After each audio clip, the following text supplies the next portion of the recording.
Ça doit être le nymphalidier. Non, non, c'est un Amathus. Regarde le motif sur ses ailes. Bon sang, comment va-t-il être aussi passionné par ces stupides insectes? Trop ennuyeux. Je me suis approchée de Max et j'ai tiré sur sa manche. Max, nous allons prendre des photos près de la rivière, c'est... Gloria, tu viens de le faire fuir. Il s'est envolé tout seul, c'est pas ma faute. C'est tellement gênant. Pourquoi est-ce que tu nous suis? On t'a pas dit qu'on était des ennemis? Vous devez vous demander qui est ce type et pourquoi il est si maussade. C'est Max, le garçon que j'essaie de séduire. C'est à cause de lui que maintenant, une fille aussi formidable que moi doit passer son week-end entier à traîner dans les bois. Oh. J'aime même pas les insectes. Et j'aime pas vraiment sa sœur, Chloé. Quant au truc de l'ennemi, eh bien, c'est en quelque sorte vrai. Vous voyez, Max est mon voisin et d'une manière ou d'une autre, il s'arrange toujours pour apparaître au pire moment possible et saboter mes affaires. Une fois, j'étais en train d'escalader la clôture pour sortir avec des amis, quand Max est arrivé et il a fait une scène à propos de ça. Alors, mon père m'a immédiatement traîné à l'intérieur et m'a collé 1 semaine de punition.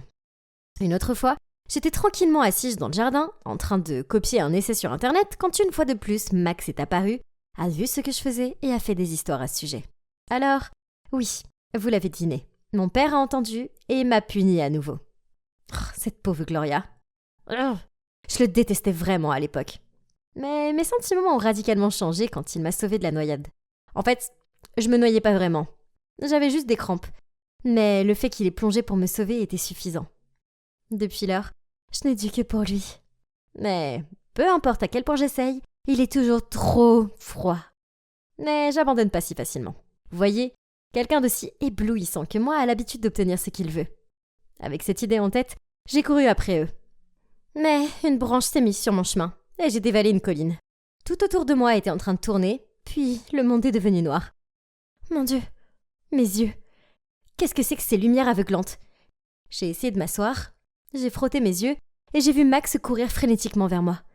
Gloria, t'es réveillée. Est-ce que tu as mal quelque part? Ah oui, c'est vrai. Je suis tombée, je me suis évanouie.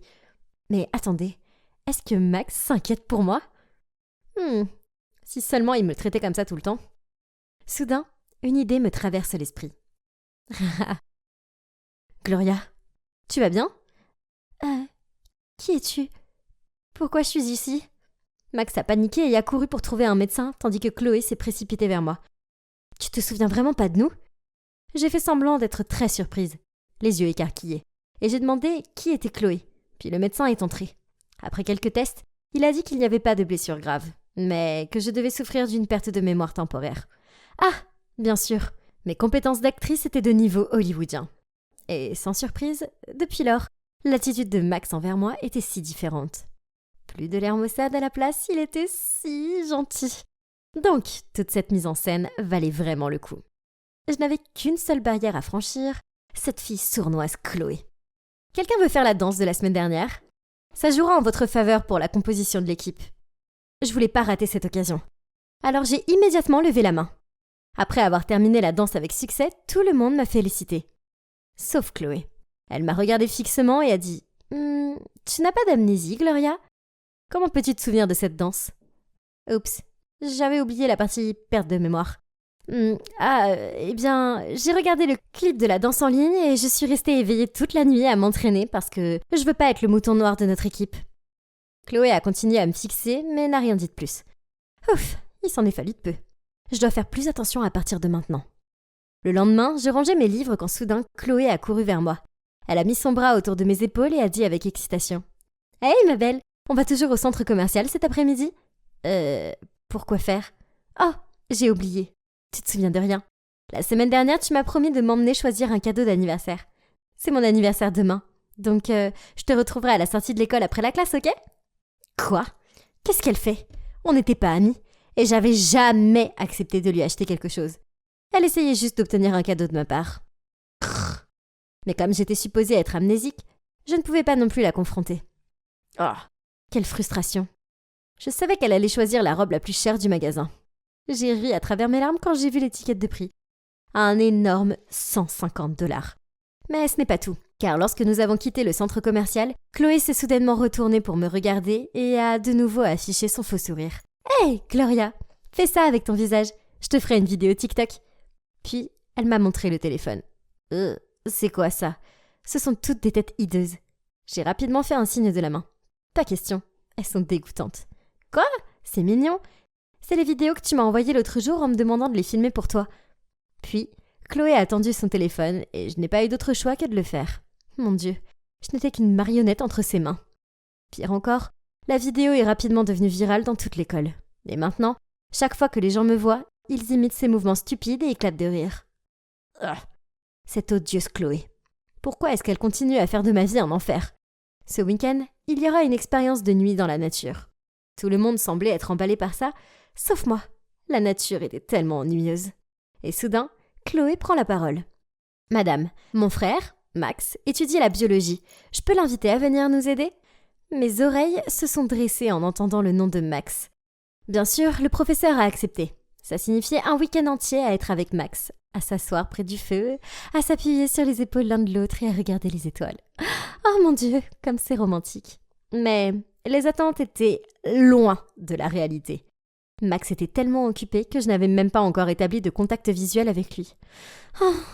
J'étais assise et je regardais Max apprendre aux élèves à reconnaître une calice de la mort, quand soudain, quelqu'un m'a tapé sur l'épaule. C'était Chloé. « Hey, allons au ruisseau voisin pour prendre des photos. » C'était trop nul. J'ai déjà pris des millions de photos à ce stupide ruisseau, car je suis là chaque semaine avec Max et sa sœur ennuyeuse. Mais bon, je suppose que ce serait toujours plus amusant que de rester assise ici comme ça, non? Alors, j'ai fait semblant d'être intéressée et je l'ai suivi. Waouh, cet endroit est tellement beau. Arrête ton cinéma. Y a que nous deux maintenant. Donc tu n'as plus besoin de faire semblant. Je sais tout. Chloé a souri et a continué. Voyons, comment tu vas te tirer de ça? Hein? Elle m'avait démasqué. Donc tout ce temps, elle essayait juste de prouver que je mentais à propos de la perte de mémoire. Bien essayé, Chloé. Mais je peux appeler quelqu'un à l'aide. Où est mon téléphone? Mon Dieu, je l'ai laissé dans la tente. Qu'est-ce que je suis censée faire maintenant? Je reconnaissais le chemin du retour, mais si je retournais seule, c'était comme tomber volontairement dans le piège de Chloé. Et ma fausse amnésie serait ainsi révélée. À ce moment-là, Max ne me regarderait probablement même pas. Pas question. Ça peut pas se passer comme ça. Quelqu'un va bientôt venir me chercher. Alors je me suis assise sur une souche d'arbre et j'ai attendu. Mais il commençait à faire sombre assez vite. Et pourquoi personne n'était venu me chercher? J'avais tellement faim. Je n'avais rien mangé depuis des heures. Soudain, les branches derrière moi ont fait un bruit étrange, ce qui m'a fait trembler de peur. Mettant mes pensées de côté, je me suis empressée de retrouver le chemin du camping. À mi-chemin, j'ai soudainement vu deux silhouettes marcher vers moi. Mais ils semblaient se disputer assez violemment. Sais-tu à quel point ça peut être dangereux dans la forêt la nuit? Et si quelque chose arrivait à Gloria? Elle connaît le chemin du retour. Elle faisait juste semblant pour attirer ton attention. Ou bien, as-tu peur que son père ne t'engage pas de nouveau? Attendez une minute. Ces voix étaient si familières. Étaient-ils Max et Chloé? Mais de quoi parlaient-ils? Père? Engagé? Qu'est-ce que ça veut dire? J'ai fait un pas rapide en avant et j'ai été stupéfaite quand j'ai vu Max et Chloé en chair et en os. Dès qu'il m'a vue, Max a demandé frénétiquement. « Tu vas bien? De quoi parlez-vous tous les deux? Et qu'est-ce que ça a à voir avec mon père ?» Alors que Max était toujours perplexe, Chloé était agacée et a dit « C'est ton père qui a engagé Max pour veiller sur toi et te protéger. Maintenant, arrête de te demander pourquoi il arrive toujours au bon moment pour arrêter tes bêtises. » Quoi? Qu'est-ce que Chloé vient de dire? C'était vraiment mon père qui avait engagé Max? Je devais rentrer immédiatement à la maison pour demander à mon père de clarifier les choses. Je suis partie en trombe, mais j'entendais toujours la voix de Chloé derrière moi. Tu vois, je t'avais dit que sa mémoire était parfaitement intacte. C'était juste une comédie. Dès que je suis arrivée à la maison, j'ai fait irruption dans le bureau de mon père. As-tu engagé Max pour qu'il me surveille? Pourquoi as-tu fait ça? Voyant qu'il ne pouvait plus le cacher, papa m'a tout dit. Il s'est avéré qu'il y a quelques années, par hasard, il avait vu Max protéger Chloé, alors qu'elle faisait une scène à l'épicerie et qu'il avait été impressionné par sa maturité. Plus tard, il a aussi appris que leurs parents étaient décédés il y a longtemps et qu'ils vivaient avec leur grand-mère. C'est une situation assez pitoyable. Alors, papa a eu l'idée de payer Max pour qu'il me surveille et me protège, ce qui l'a rassuré sur sa fille malicieuse et rusée. Et en même temps, ça aiderait la famille de Max à joindre les deux bouts. Donc, il s'est avéré que la fois où Max m'a sauvée, ce n'était pas parce qu'il était un bon gars, mais juste pour l'argent de mon père. J'étais tellement déçue et triste que je me suis enfermée dans ma chambre pour le week-end. Jusqu'à ce que... Je prenais un bain de soleil dans le jardin quand une balle de baseball a volé au-dessus de la clôture et m'a presque assommée. J'étais furieuse. Celui qui l'avait lancé aurait pu me tuer. C'est alors que Max est apparu. Il s'est précipité pour récupérer la balle, puis il m'a dit « Hé Gloria, je suis désolée pour ça. Mon ami est en visite et il vise très mal. » J'ai croisé les bras et j'ai marmonné. Peu importe. Il a commencé à s'éloigner puis s'est arrêté. S'est retourné vers moi et a dit « Écoute Gloria, ton père me payait pour te protéger et je te connais ainsi que ta nature rusée. Donc je savais dès le départ que tu simulais ta perte de mémoire. En fait, j'ai trouvé ça plutôt mignon que tu fasses juste ça pour m'impressionner. » Je lui ai jeté un regard sceptique. Était-il sérieux ? Je t'aime bien, C'est le cas depuis un moment. Mais j'avais mes responsabilités. Mais j'y réfléchis et j'ai dit à ton père que je démissionnais. Je veux plus être ton agent de sécurité. Je préfère de loin être ton petit ami. Alors, qu'est-ce que t'en dis ? Oh, comme il est brave ce type. Je n'ai pas réussi à retenir mon sourire en répondant. Je suppose qu'être ta petite amie pourrait être amusant, mais pas d'insecte. Puis, je me suis levée d'un bond et je l'ai serré dans mes bras. Donc, maintenant, Max et moi sommes officiellement ensemble et je n'ai plus besoin de prétendre que j'ai des pertes de mémoire. Je suppose que ce n'est pas si surprenant. Je vous ai dit que j'obtenais toujours ce que je voulais. Salut, je m'appelle Kelly et j'ai 13 ans. Ma mère est morte quand j'avais 3 ans. Et depuis, je vis avec mon père. Mon père est un vrai coureur de jupons. Il change de copine comme de chemise. J'ai fait de mon mieux pour être compréhensive. Je comprends que ce fut difficile pour lui de perdre ma mère et d'être père célibataire. Je veux juste qu'il trouve une femme qu'il apprécie et qu'il s'en tienne à elle seule. L'an dernier, j'ai changé de collège. C'était à la fois effrayant et excitant. Heureusement, la plupart des autres élèves avaient l'air sympas et les profs étaient gentils. Surtout mademoiselle Hill, ma prof de sport. J'avais toujours été sportive et elle voyait mon potentiel et me poussait à essayer de rejoindre l'équipe féminine de foot. Je suis venue avec mon père pour ma première réunion parents-prof. Mademoiselle Hill était dans la cour en train d'accueillir tout le monde. Elle et mon père semblaient avoir une conversation bien plus longue. Je me tenais là gênée. J'étais sûre qu'il se draguait. J'ai assez vécu avec lui pour le savoir. Mon père a fini par laisser mademoiselle Hill et je l'ai amené dans la première salle où il avait rendez-vous. La soirée s'est bien passée et tout le monde a commencé à partir les uns après les autres.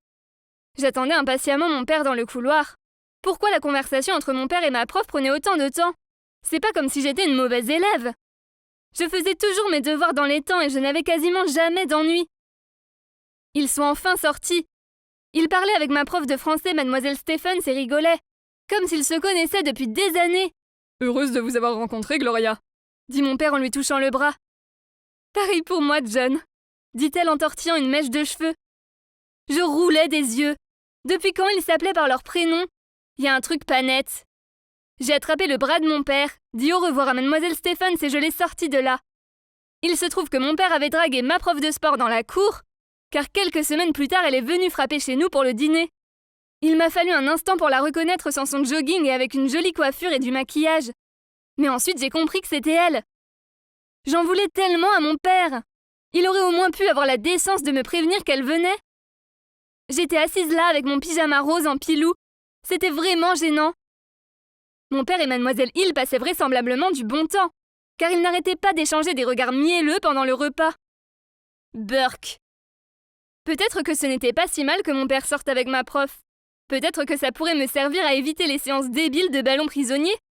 Le collège se passait bien et il se trouve que j'étais assez bonne en français.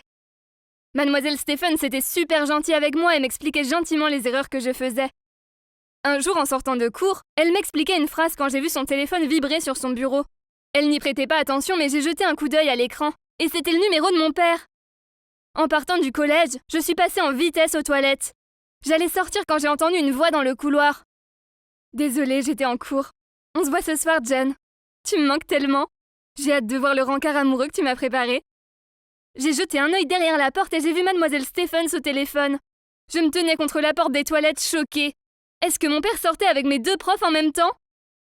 Puis la femme de ménage a ouvert la porte et je suis tombée sur les fesses. Aïe !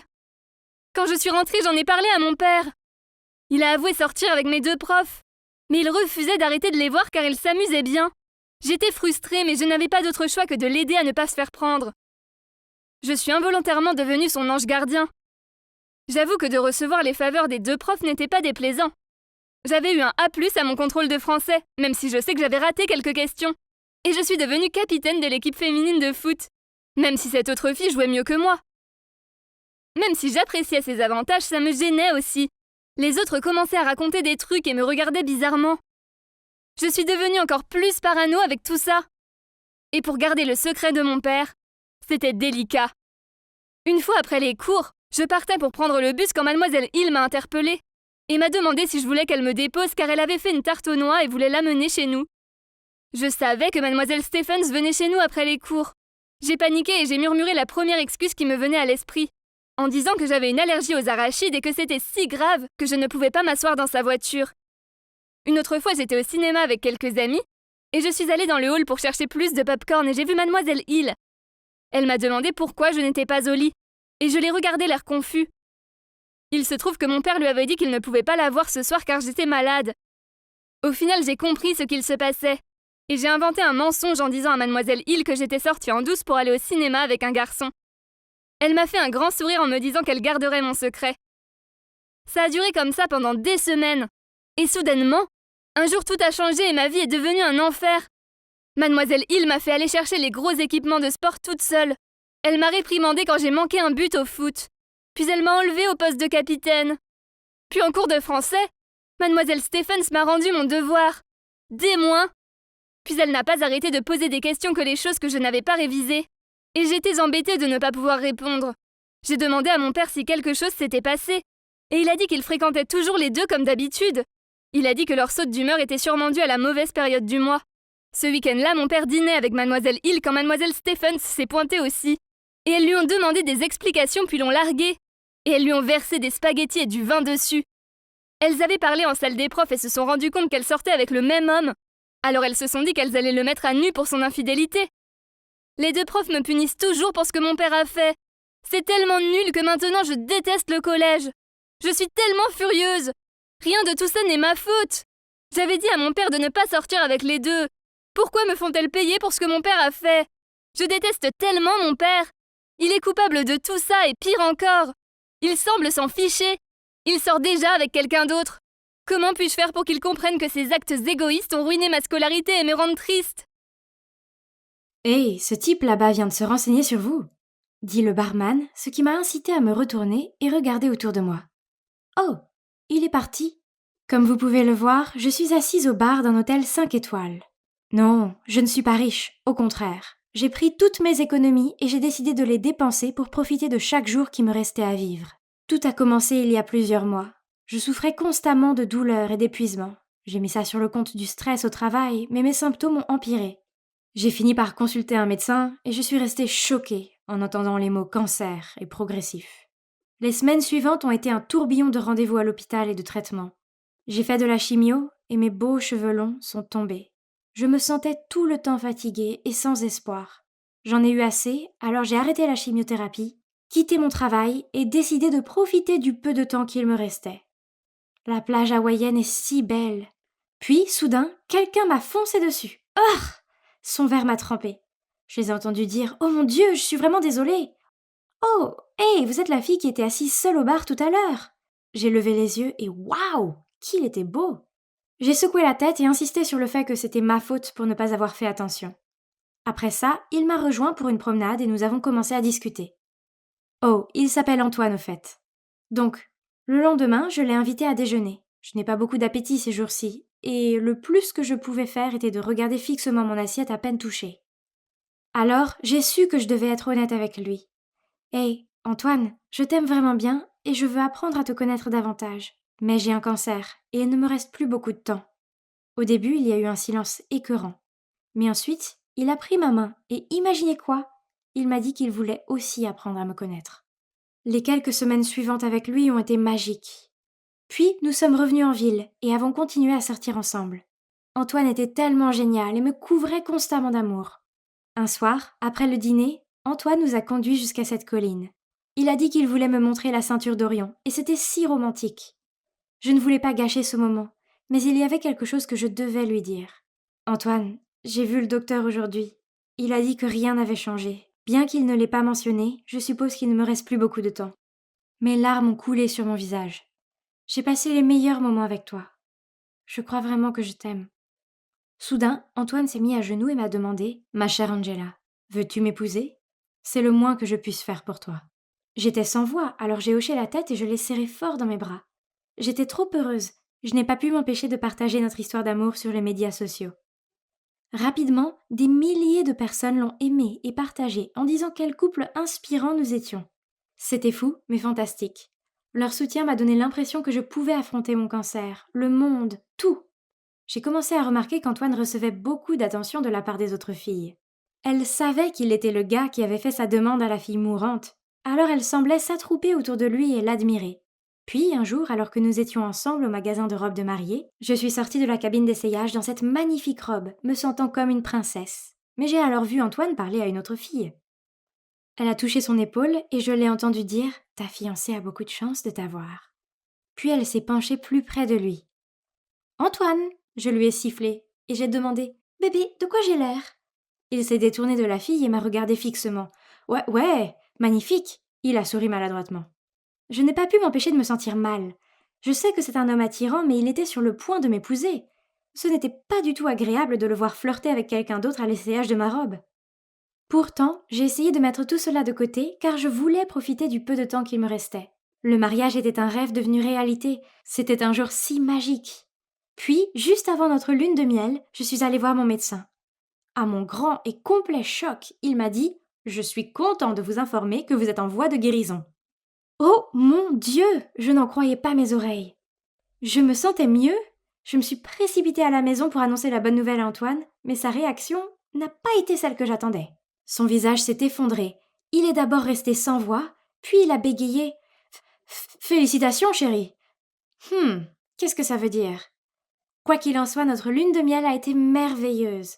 Mon appétit était revenu, et j'en profitais au maximum. Miam, la nourriture a si bon goût. Cela n'est pas passé inaperçu auprès d'Antoine, et il m'a dit « Tu peux essayer de mâcher plus doucement ?» Peu importe, j'avais l'intention d'apprécier ma nourriture. Quand nous sommes revenus à la maison, j'ai emménagé dans son appartement. Pour l'amour de Dieu, il y avait des assiettes sales et des chaussettes puantes partout. Comment quelqu'un d'aussi méticuleux sur son apparence pouvait-il vivre dans un tel état? Je me suis dit qu'il n'y avait pas de problème, que je l'aimais et que je devais apprendre à aimer son désordre. C'était si bon d'être en vie. Et j'admets que j'ai peut-être exagéré sur les snacks, les gâteaux, les repas à l'extérieur, et oui, j'avais pris quelques kilos en trop, alors les tâches ménagères étaient un peu trop pour moi. D'ailleurs, pourquoi devrais-je les faire? C'était son bordel. Mais une fois, quand j'en ai eu marre de voir ses caleçons puant partout, je lui ai demandé « Comment un type qui te ressemble peut-il vivre dans ce trou à rats ?» Mais il m'a ignoré et est allé directement au lit, et ses ronflements bruyants n'ont pas tardé à suivre. Qu'est-ce qui se passe? Où était l'homme gentil et charmant que j'avais épousé? Lassée, j'ai fait de mon mieux pour nettoyer un peu l'endroit. J'étais essoufflée et je transpirais beaucoup. Ma tête me démangeait super bien, alors j'ai enlevé ma perruque et je me suis gratté le cuir chevelu. À ce moment-là, j'ai entendu Antoine crier et quand je me suis retournée, il se tenait le visage de peur. « Bébé, qu'est-ce qui ne va pas ?» Je me suis précipitée vers lui. « Oh, je vois !» J'ai éclaté de rire. « Ah, c'était juste trop inconfortable de porter cette perruque, alors je l'ai enlevée, c'est tout. Mais regarde, mes cheveux repoussent !» En tremblant, il a bégayé. « Tu portais une perruque tout ce temps? Tu as l'air terrifiante !» Eh bien, oui, je suppose que les cheveux qui poussent en dents de scie me donnaient l'air assez effrayante. « Tu ne devrais pas être heureux pour moi ?» J'ai marmonné et forcé un sourire tout en essayant de remettre la perruque. Savoir que j'étais capable de vivre à nouveau était incroyable. Mais vivre, avec mon mari lunatique et insouciant, maintenant, ce n'était pas si génial. Un soir, il est rentré du travail de mauvaise humeur et a commencé à me crier dessus parce que je n'avais pas rangé. Je lui ai dit que je ne devrais pas avoir à le faire, puisque ce n'était pas mon bordel. Il m'a regardé de travers. « Je subviens seule à nos besoins à tous les deux. Je rentre à la maison pour te voir, te prélasser sur ton énorme derrière et tu oses me parler comme ça? C'est toi qui dois te lever et travailler, puisque tu manges 2 fois plus que moi. » Ces mots m'ont fait mal. Alors avec des larmes aux yeux, je lui ai dit « Comment oses-tu me parler comme ça ?» Antoine était sur le point de dire quelque chose, mais il a fait une pause. Puis, il a juste soupiré. « Écoute, je suis désolée bébé, je sais que tu es en train de te remettre. » Je l'ai regardé fixement et j'ai dit « Je n'ai rien fait pour le dîner, alors allons manger dehors. » J'appréciais mon poulet tournant, il était si bon que j'ai peut-être pris une trop grosse bouchée, qui s'est logée dans ma gorge. Bientôt, je me suis étouffée, je ne pouvais plus respirer. Effrayée, j'ai regardé Antoine pour avoir de l'aide, mais il faisait défiler son téléphone. Puis, à mon grand étonnement, il est parti vers la salle de bain. Je continue à taper sur la table pour appeler à l'aide. Heureusement, un serveur s'est précipité et m'a frappé très fort dans le dos, et j'ai réussi à recracher le morceau de poulet. Quand Antoine est revenu, j'ai demandé avec colère. « Comment as-tu pu me laisser comme ça ?»« De quoi tu parles, bébé ? Je t'ai vu apprécier ta nourriture. Tu as fini ? Rentrons à la maison. » Oh ! Il savait parfaitement que je m'étouffais. Quel crétin ! Tout ce que j'avais pensé et attendu de lui s'est effondré. Il était prêt à me laisser mourir étouffé plutôt que de m'aider. Le problème était que notre histoire d'amour était si célèbre maintenant, et même si je savais qu'Antoine et moi ne pouvions pas nous supporter, l'idée de nous séparer et d'être chahutés par les autres me rendait malade. Je suppose que j'étais coincée avec lui pour toujours. Donc nous avons dû continuer à nous tolérer l'un l'autre. Puis un soir, alors que je grignotais des chips et regardais la télé, mon téléphone a sonné. C'était un numéro inconnu. « Bonjour, êtes-vous la femme d'Antoine ? Antoine a eu un accident de voiture et nous avons vraiment besoin que vous veniez ici. » Je me suis figée pendant quelques secondes. « Désolée, faux numéro !» Et j'ai raccroché. Mon téléphone a sonné plusieurs fois encore, mais je n'ai pas répondu. La culpabilité a commencé à m'envahir, alors j'ai pris mon sac et je me suis précipitée à l'hôpital. L'infirmière m'a dit de signer des papiers pour qu'Antoine puisse être opéré. Un stylo à la main, j'ai hésité. « Excusez-moi, où est la section sur le don d'organes ?» j'ai demandé. « Mon mari est prêt à faire un don si quelque chose de grave arrive. » « Ce n'est pas le bon moment pour poser cette question !» m'a crié l'infirmière. À ce moment-là, les parents d'Antoine se sont précipités paniqués. Je leur ai donné les papiers et je suis retournée furtivement à l'appartement. Après cela, j'ai longuement réfléchi à notre relation. Elle avait été si passionnée au début, mais j'ai réalisé que je ne l'aimais pas du tout et lui non plus. Toutes nos décisions étaient prises intensément et rapidement en fonction de l'idée que je pourrais mourir plus tard. Nous étions trop têtus pour admettre l'échec et nous éloigner, et maintenant nous étions malheureux. Quelques semaines plus tard, Antoine est rentré en fauteuil roulant et nous sommes restés assis dans un silence gênant. Puis j'ai brisé la glace.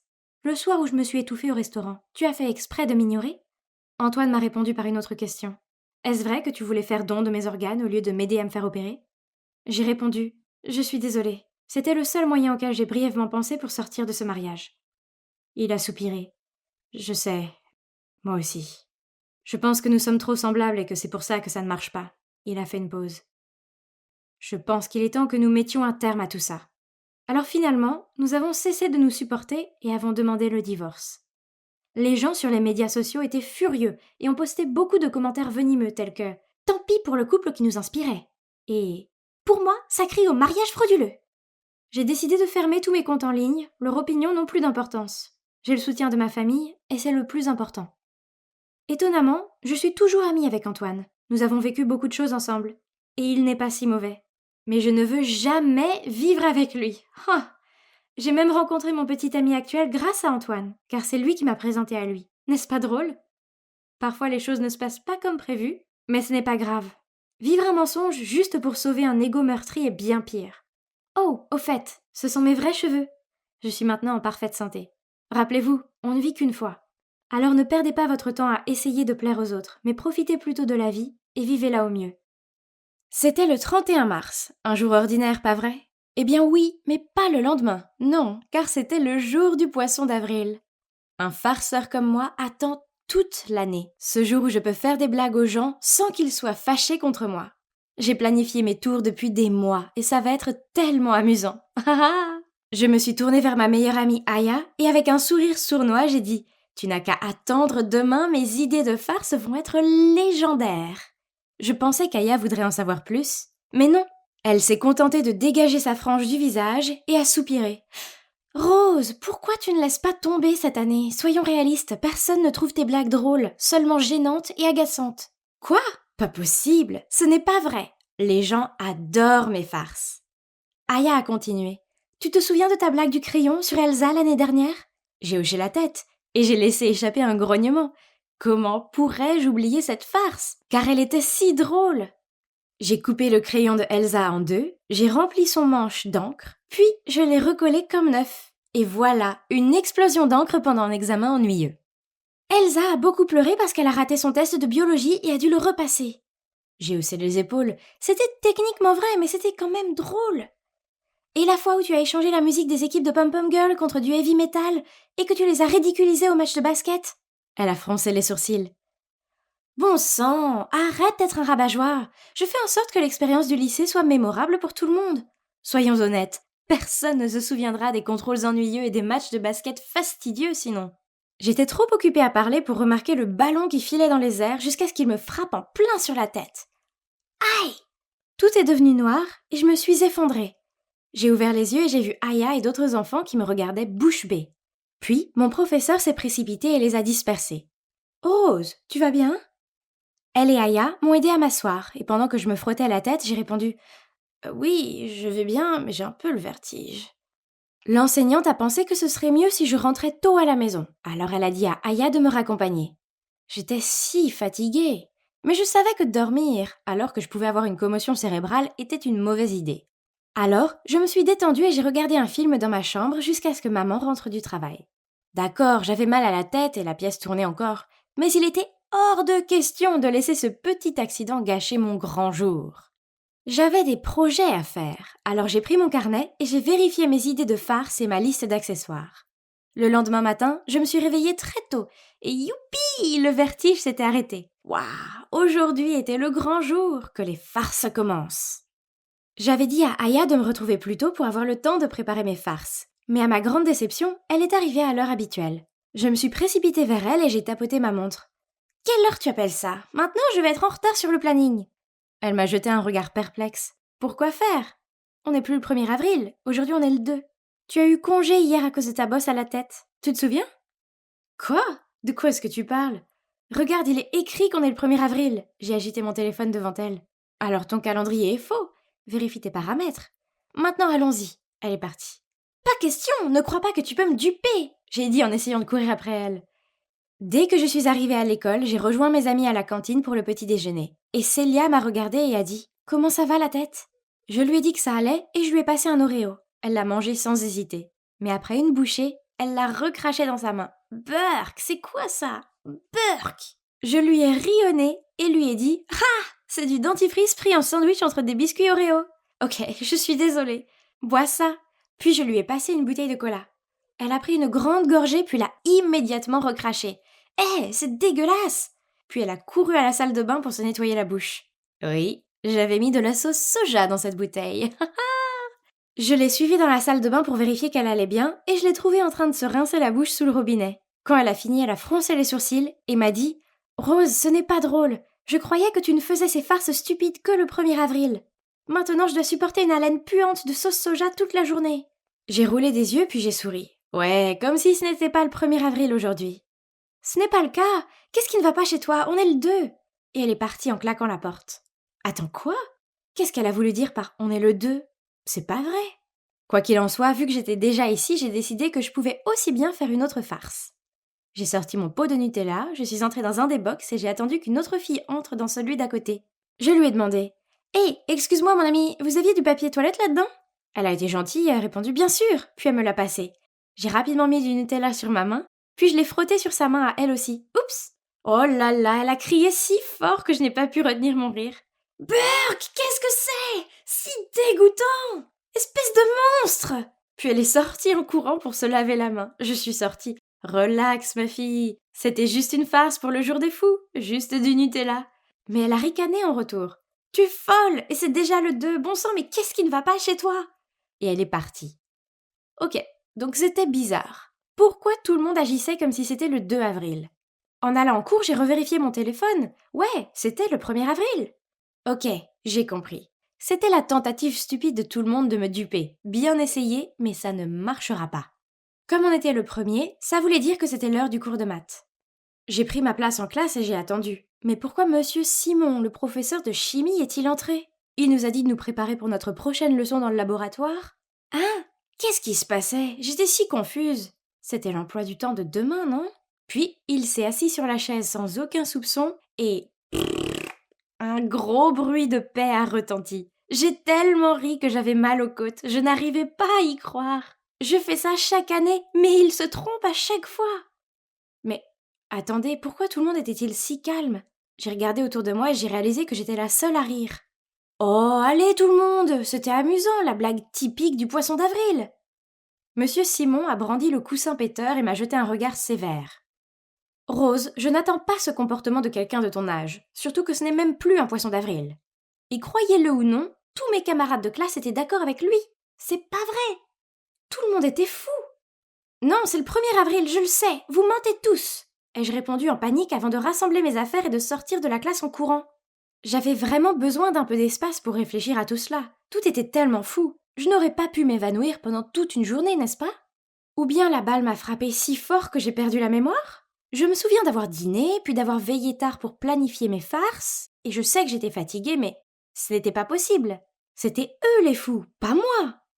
Bref, c'est l'heure du labo, j'étais la dernière à entrer, je me suis assise à mon banc et j'ai commencé l'expérience. Je suppose que je ne me concentrais pas correctement. Alors que je versais le produit chimique dans le bécher, boum! L'instant d'après, j'étais couverte d'une étrange poudre verte. Pourtant, personne ne riait, au contraire. Ils me regardaient tous et me demandaient si j'allais bien. Puis M. Simon leur a demandé à tous pourquoi cette bouteille de produit chimique est-elle ici? Quelle erreur!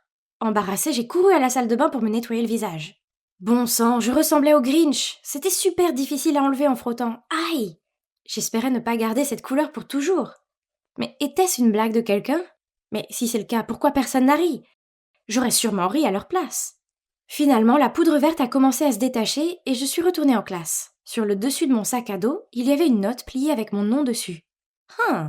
Je l'ai ouverte. Salut Rose, il y a quelque chose d'important que je veux te dire. Retrouve-moi dans le hall après le cours. Marcel, X. Mon cœur a instantanément palpité. J'avais le béguin pour Marcel depuis une éternité, mais... Oh, j'ai compris. Ça devait être une farce. Tout le monde savait que je l'aimais bien, alors ils ont fait tout ça pour m'embarrasser. Marcel doit être impliqué cette fois-ci. J'ai jeté un coup d'œil vers lui, il a souri et m'a fait un joli signe de la main. Peu importe, c'était vraiment trop beau pour être vrai. Assez, je n'allais plus laisser tout le monde se moquer de moi. Donc alors que je suivais Marcel dans le hall, j'ai pris une gorgée d'eau, mais je l'ai gardée dans ma bouche. Puis quand Marcel s'est arrêté de marcher et s'est tourné vers moi, j'ai fait jaillir l'eau en l'air comme un éléphant, puis j'ai dit « Ha, je t'ai eu, je ne suis pas idiote !» Il s'est essuyé le visage sur le revers de sa manche, puis m'a regardé droit dans les yeux et a dit « Rose, j'ai des sentiments pour toi. » J'ai attendu jusqu'à aujourd'hui pour te le dire, car je ne voulais pas le faire hier, le jour du poisson d'avril, car tu aurais probablement pensé que c'était une blague. Alors pourquoi me faire ça à moi? Je l'ai regardé sans voix. Les mots surlignés que j'ai entendus étaient « sentiment, hier » et « poisson d'avril ». J'ai commencé à rire d'un faux rire, mais c'est devenu gênant car son expression sérieuse ne bougeait pas. « Tu plaisantes, n'est-ce pas ?» j'ai marmonné, mais il avait l'air totalement dévasté. « Oh non, je ne voulais pas contrarier Marcel. J'étais juste confuse avec les jours et... Aïe aïe aïe! Il semblait que j'avais vraiment manqué le poisson d'avril. Quelle déception! » J'ai réalisé que ma farce était allée trop loin et qu'elle avait pu le blesser. Alors j'ai lâché Marcel, je suis vraiment désolée. Je ne le pensais pas, c'est la commotion, je suis en train de délirer, je suis vraiment désolée. Puis il y a eu un silence gênant. Soudain, le regard triste de Marcel s'est transformé en un sourire en coin, et il s'est mis à rire. Puis tout le monde a surgi de nulle part et s'est mis à rire aussi. Je suis restée là, l'air débile, puis Aya est apparue et a dit « Je t'ai eu !» Donc il s'avère que c'était en fait le 1er avril, et je n'avais pas manqué un jour. Non, c'était l'idée ingénieuse d'Aya pour que tout le monde se venge de moi. La nuit dernière, elle a créé un groupe sur Facebook et a ajouté tout le monde dans la classe, y compris les enseignants, pour planifier la farce d'aujourd'hui. Non, ça ne pouvait pas être possible, j'étais la reine des farces, pas eux. Puis Aya s'est approchée de moi et a dit « Hé Rose, Marcel quoi? C'est toujours le jour du poisson d'avril !» Ensuite, je lui ai fait un sourire, puis j'ai tapoté son bras et j'ai commencé à rire. Je suppose qu'il m'avait bien eu. Après ça, je n'ai plus fait de farce, j'étais juste heureuse de passer une journée tranquille. Puis, alors que je rentrais chez moi, Marcel m'a rattrapée et m'a dit « Rose, je suis désolée, mais en fait, tout n'était pas une blague aujourd'hui. » J'ai souri et je l'ai regardé. « Ah oui? Alors qu'est-ce qui n'est pas une blague ?» Mais il est devenu rouge comme une tomate et s'est enfui. Je suis restée là, à rougir en le regardant s'éloigner. Cela signifie-t-il que Marcel m'aime vraiment? Intéressant. Peut-être que ce poisson d'avril n'était pas si raté que ça après tout. Donc les données doivent être collectées d'ici vendredi pour que nous puissions... J'ai baissé la tête et j'ai mis un pretzel dans ma bouche. Maya, tu manges? Mon patron m'a lancé un regard noir. Je me suis essuyé la bouche avec le dos de ma main et les joues pleines de nourriture, j'ai étouffé. Non, bien sûr que non. Il s'avère que dans mon empressement à manger un pretzel délicieux, salé et croquant pendant une réunion de travail, j'avais oublié d'éteindre mon micro. Oups. Salut, je m'appelle Maya et je suis amoureuse de la nourriture. Vous vous demandez pourquoi ? Eh bien, la nourriture est la seule chose qui a toujours été là pour moi, dans les bons comme dans les mauvais moments. Elle ne m'a jamais laissé tomber. Il suffit d'un hamburger avec un supplément de fromage et d'un cheesecake au caramel salé pour que je sois une fille heureuse. Ah, j'en salive rien qu'en y pensant. Mais mon amour de la nourriture a failli tout me coûter. Et voici comment. Donc, après l'incident du bretzel, mon patron m'a virée. Ouais, c'est dur, je sais. Je n'avais donc plus de travail. Et par conséquent, plus d'argent pour acheter de délicieux snacks. Quelle déception. Un soir, j'étais étendue sur le canapé en regardant un film et rêvais de manger un sundae triple chocolat. Quand Jack, mon petit ami, s'est assis à côté de moi avec un énorme bol de bonbons et a commencé à me parler de la fête d'anniversaire de son collègue de travail. Oh, des bonbons. J'en ai attrapé une poignée et j'ai commencé à m'en mettre plein la bouche. Merci Jack, il connaissait le chemin vers mon cœur. Entre deux grignotages, je lui ai demandé « Est-ce que tu peux y aller accompagner ?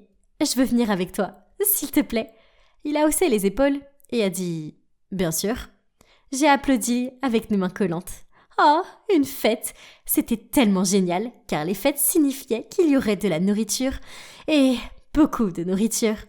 Dès que nous sommes arrivés, je me suis dirigée vers la table du buffet. Oh mon Dieu, c'était incroyable! Il y avait des clubs sandwich, des mini-pizzas et des bols de salade de pommes de terre.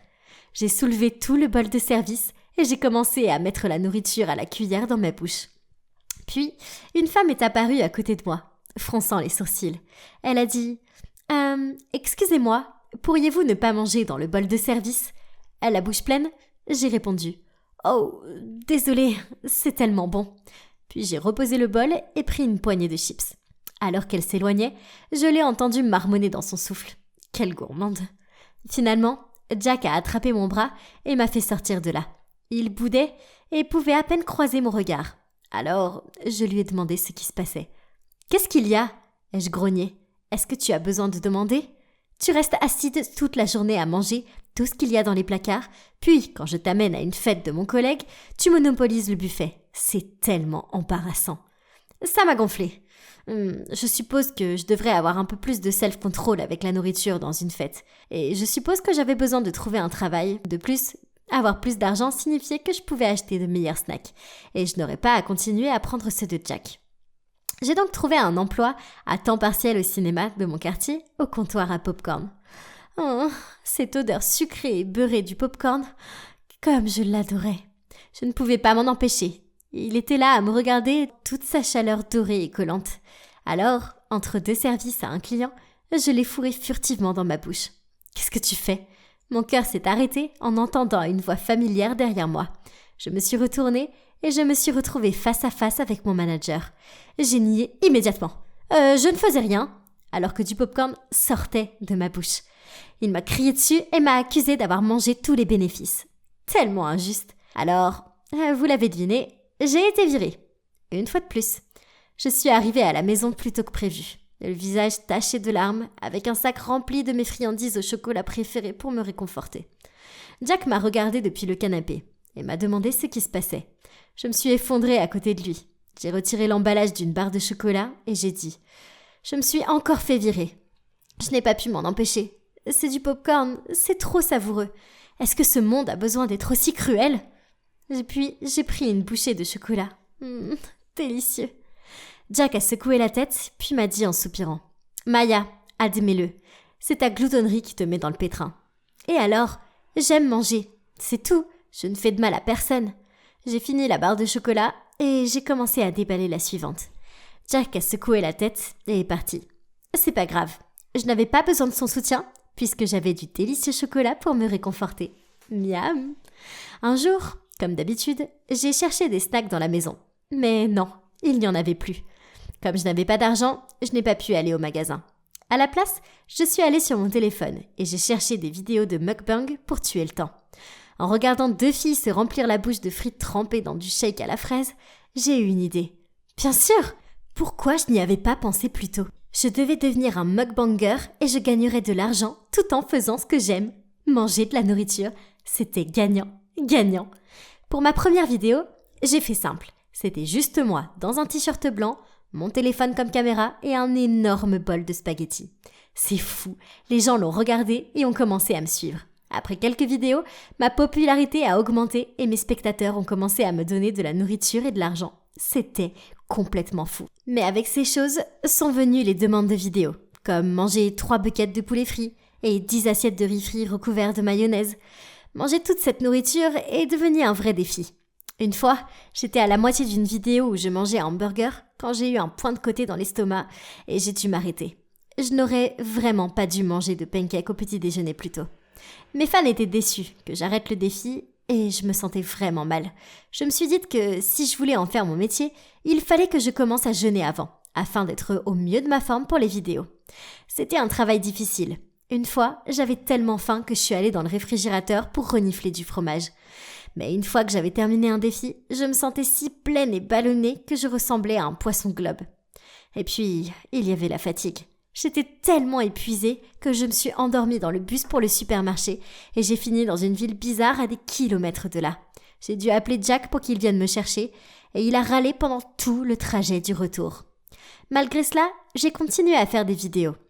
Mais un jour, un fan m'a lancé un défi de taille, le défi des nouilles de feu. Si vous ne savez pas ce que c'est, il s'agit en fait d'un énorme bol rempli des nouilles les plus épicées qu'il soit. J'ai pris une bouchée des nouilles et oh mon Dieu, je ne sentais plus ma langue ni mon visage. Mon nez coulait et je devais sortir ma langue pour vérifier si elle était toujours là. C'était vraiment trop. Je ne pouvais pas en supporter davantage. Alors, j'ai changé le bol pour des nouilles non épicées et j'ai fait semblant de manger les nouilles épicées. Ensuite, j'ai montré la vidéo et je pense que j'ai bien réussi à faire semblant. Bien que je n'ai eu qu'une seule bouchée de ce produit épicé, il a eu son effet sur moi. Mon estomac gargouillait et ma langue était encore engourdie. Je me suis allongée sur le canapé avec une bouillotte sur l'estomac et je m'apitoyais sur mon sort. Jack s'est assis à côté de moi et m'a jeté un regard inquiet. « Maya, tu dois arrêter ce truc de vidéo et trouver un vrai travail. » Avec ma langue gonflée, j'ai réussi à bafouiller. Manger dans des vidéos, c'est un vrai travail. Jack a secoué la tête. « La gourmandise n'est pas un passe-temps. Tout le monde se moque de toi. » Mais allô, j'étais payée pour manger et ces vidéos aidaient de nombreuses personnes solitaires à avoir de la compagnie pendant un repas. Il riait avec moi, pas de moi. Bon sang, Jack était tellement ennuyeux par moments. Entre le défi des nouilles épicées et un défi bizarre de manger des insectes dans lequel j'ai utilisé des verres en gelée recouverts de chocolat au lieu des vrais. Faire semblant est devenu une norme pour moi. Très vite, les articles ont commencé à circuler disant que j'étais une fausse mangeuse. Des articles tels que « Elle fait semblant tout le temps » et « Pas étonnant qu'elle soit toujours en forme » ont surgi partout. Après cela, je n'ai pas eu d'autre choix que de manger en live stream. Beaucoup de mes fans m'ont encouragée à le faire, mais c'était vraiment un travail difficile. Il n'a pas fallu longtemps pour que les kilos s'accumulent, et en un mois, j'avais pris 2 tailles de robe et je me sentais très faible. Un matin, quand Jack m'a vu chercher dans ma garde-robe quelque chose, n'importe quoi, à porter qui m'irait, il m'a proposé qu'on aille faire un jogging. J'ai regardé mon jean préféré qui ne dépassait plus mes cuisses et j'ai décidé d'y aller. Je suis arrivée au bout du pâté de maison et waouh, il faisait chaud. Mais je ne pouvais pas respirer. J'étais accroupie, agrippée à une barrière pour me soutenir quand une femme enceinte est passée. Tu as une telle inspiration, courir à ton âge et après avoir donné naissance, même sans celui-ci. Elle a tapoté mon ventre. Je ne serais pas capable de le faire. Quoi ? Elle pensait que je venais d'avoir un bébé et que j'étais vieille. Ah, génial! Et maintenant, Jack a éclaté de rire lui aussi. Je me sentais mal. Avais-je vraiment l'air si mal en point ? Cette question me trottait dans la tête. Alors, j'ai fini par aller sur Internet et commander des pilules pour perdre du poids. J'ai commencé à les prendre et au bout d'une semaine, j'avais des boutons, une haleine fétide, des flatulences odorantes et je me sentais comme une limace. Un jour, j'étais dans la cuisine en train de prendre les pilules quand Jack est rentré. A vu ce que je faisais, me les a arrachées des mains et m'a dit « Maya, regarde-toi, tu es un désastre. Tu dois arrêter les pilules et tu dois arrêter les vidéos. » J'étais plus en colère qu'un nid de guêpe dérangé. Alors je lui ai arraché les pilules et je les ai jetées hors de la pièce puis j'ai crié « Tu ne comprends pas, laisse-moi tranquille !» Jack ne m'a pas dit grand-chose après ça. Et j'ai continué à vivre dans ma bulle mukbang. J'ai bientôt atteint les 100 000 abonnés. Et pour fêter ça, j'ai mis en ligne une table remplie de mes aliments préférés. Poulet frit, pizza, beignets, etc. J'étais en train de m'empiffrer quand je me suis sentie chaude et collante et que la pièce a commencé à tourner. J'ai bredouillé. Je me sens pas très bien. Puis je me suis évanouie. en plein milieu d'une émission en direct. Je me suis réveillée quelques heures plus tard à l'hôpital avec une perfusion dans le bras et un médecin au visage sérieux qui me regardait fixement. Ils m'ont dit que j'avais un taux de cholestérol élevé et que si je continuais comme ça, je finirais par avoir du diabète et des saignements d'estomac. J'ai éclaté en sanglots et j'ai juré que j'allais faire de grands changements. J'aime manger, cela ne changera jamais. Mais je ne peux plus faire de vidéos mukbang. J'aime toujours manger, mais je ne fais plus d'excès. Oh, j'ai aussi un nouveau travail, dans un restaurant. Et, étonnamment, j'ai réussi à résister à la tentation de manger tous ces plats délicieux. Je suis sur le point de devenir la version mignonne et confiante de moi-même. Et à partir de maintenant, si je suis heureuse, triste ou autre, j'en parle à Jack au lieu de me tourner vers la nourriture. J'aimerais toujours la nourriture, mais je crois que j'ai fini par comprendre que j'aime ma santé, et Jack encore plus. Chut, ne lui dites pas ça, il risque d'avoir la grosse tête. Je me déhanchais au rythme de la musique avec la fille la plus jolie de l'école dans mes bras. Tout était parfait quand soudain j'ai vu une rafale de rouge se diriger vers moi, et la prochaine chose que je sais, c'est que j'ai été giflé. C'était mon ex, Rose. Elle me regardait comme si elle voulait me casser en deux. Ok, Rose et moi n'avons rompu qu'hier, mais ça ne veut pas dire qu'elle avait le droit de se comporter comme une folle avec moi. Salut, je m'appelle Adam et j'aime penser que je suis un gars assez intelligent. Problème, c'est que j'ai un faible pour les jolies filles, j'ai tendance à être aveuglé par leur beauté, ce qui fait que je ne prends pas toujours les meilleures décisions en leur présence. Mais je n'avais aucune idée du drame dans lequel ma faiblesse pour les jolies filles allait m'entraîner. Donc tout a commencé avec la fête de fin d'année de la fac. Mes amis et moi avons beaucoup bu. Alors quand mon ami Stéphane a parié un hamburger que je n'irais pas demander à Alice de danser, je n'ai pas hésité à l'aborder.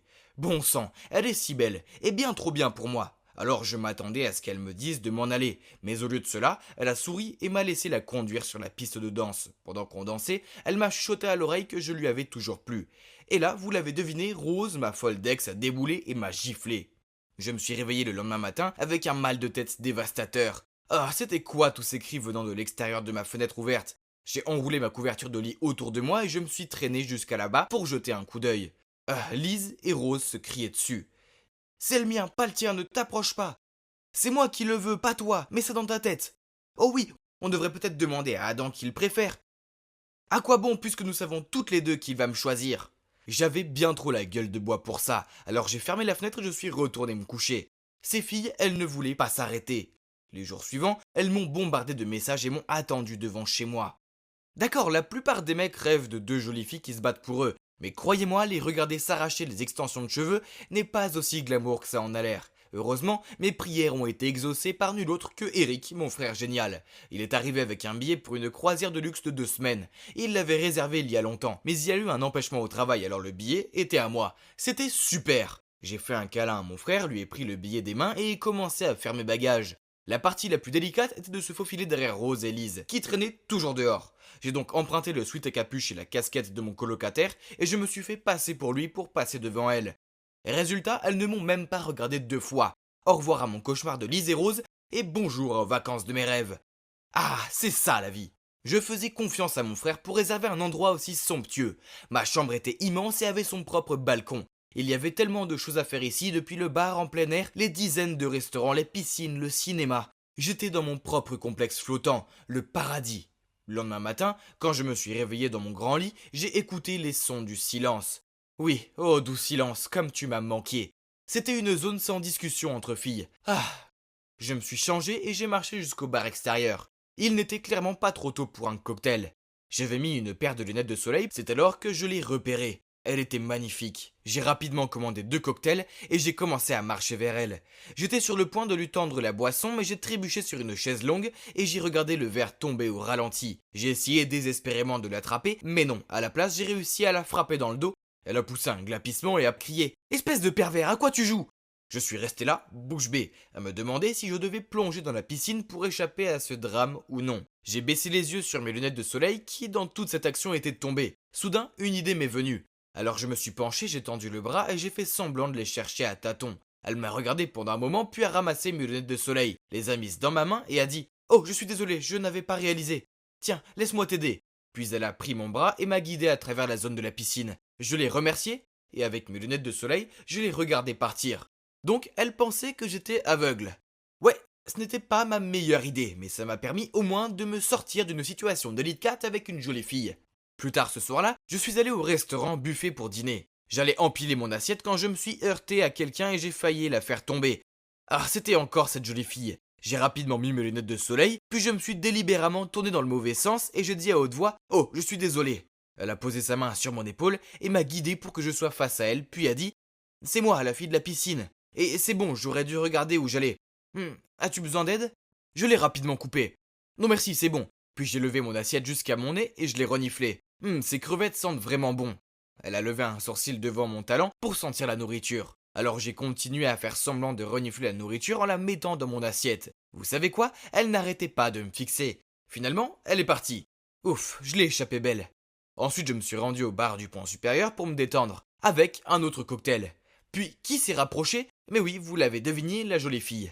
J'ai immédiatement détourné les yeux d'elle, mais qu'est-ce que c'est? Elle s'est avancée vers moi et s'est assise en face de moi. « Hé, tu te souviens de moi ?» m'a-t-elle demandé. Saisissant ma chance de flirter avec elle, j'ai répondu « Oh oui, comment pourrais-je oublier quelqu'un d'aussi beau que vous ?»« Hein? Comment savez-vous que je suis belle ?»« Mince, j'avais besoin de réfléchir avant de parler. »« Ah, eh bien, c'est votre voix. Une voix douce comme la tienne ne peut appartenir qu'à une belle fille. » La crise a été évitée, car après cela, nous avons commencé à bavarder, et mon Dieu, c'est un amour.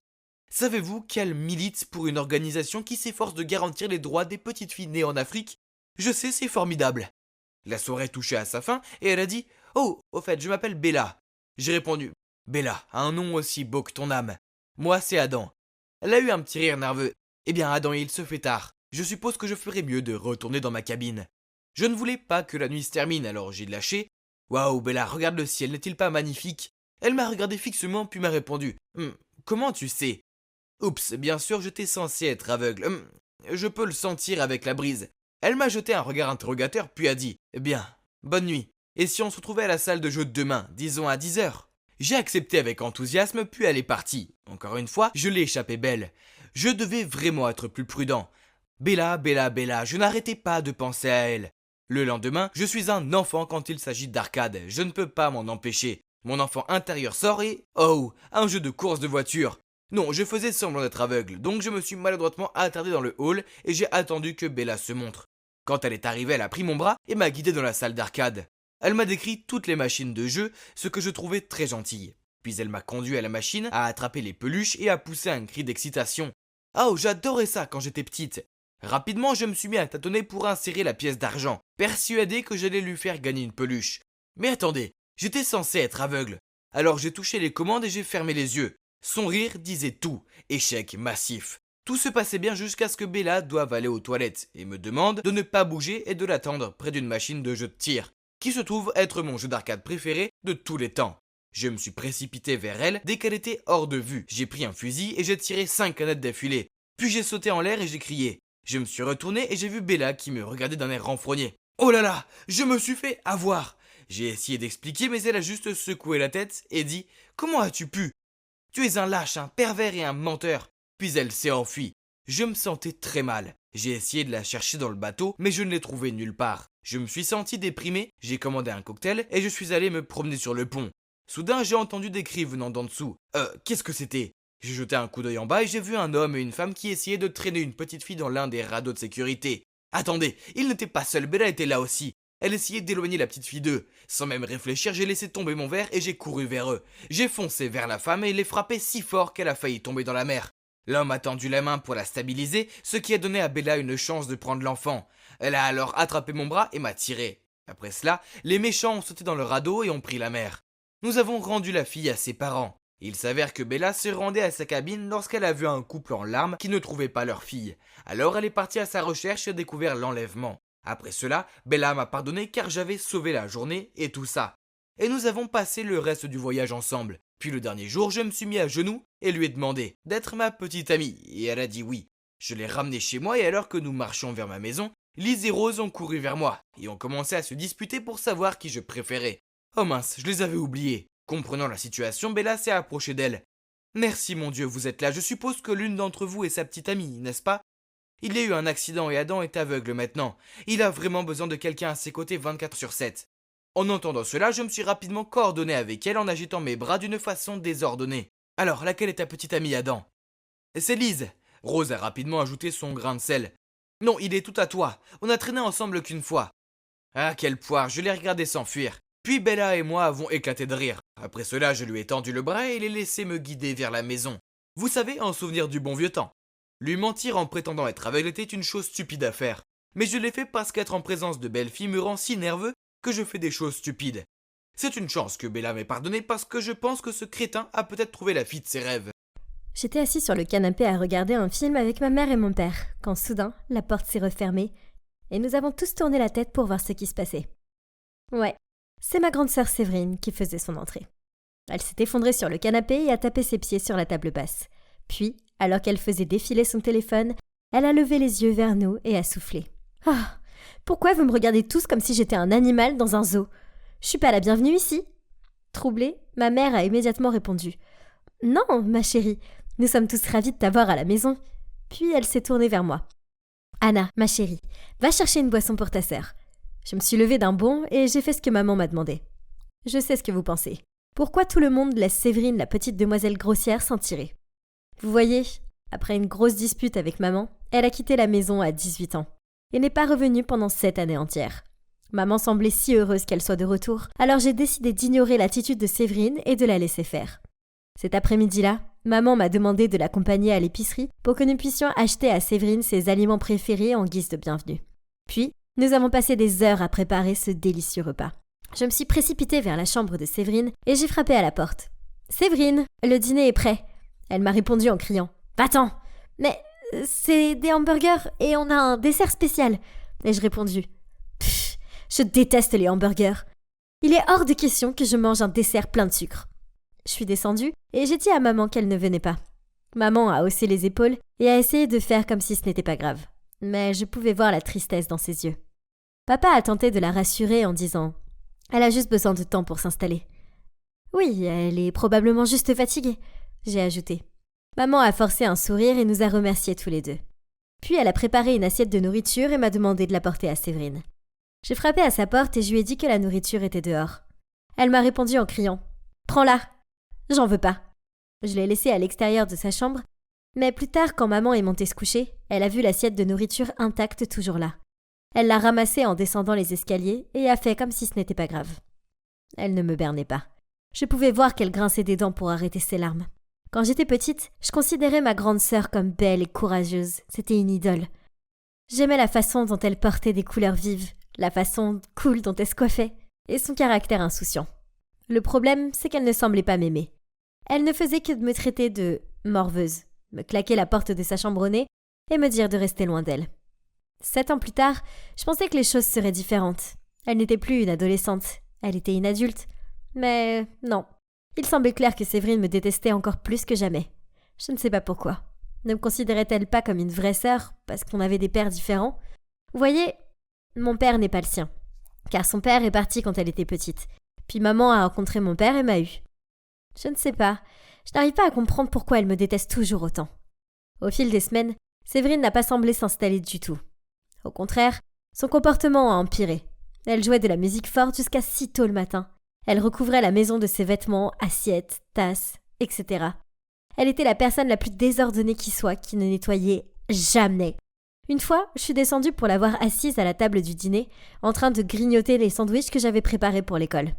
Puis, quand je lui ai dit poliment, elle a ronflé et a dit « Ils sont dégueulasses de toute façon. Alors, je te fais une faveur. » Ensuite, elle a pris la voiture de maman sans lui demander, ce qui a obligé maman à prendre le bus pour aller au travail et elle est arrivée en retard.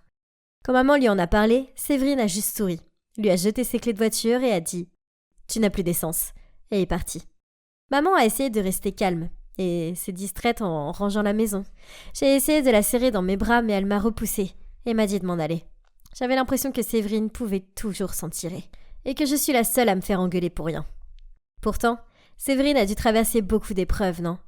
Peut-être qu'elle avait juste besoin de temps pour reconnecter avec maman et la paix serait restaurée dans notre maison.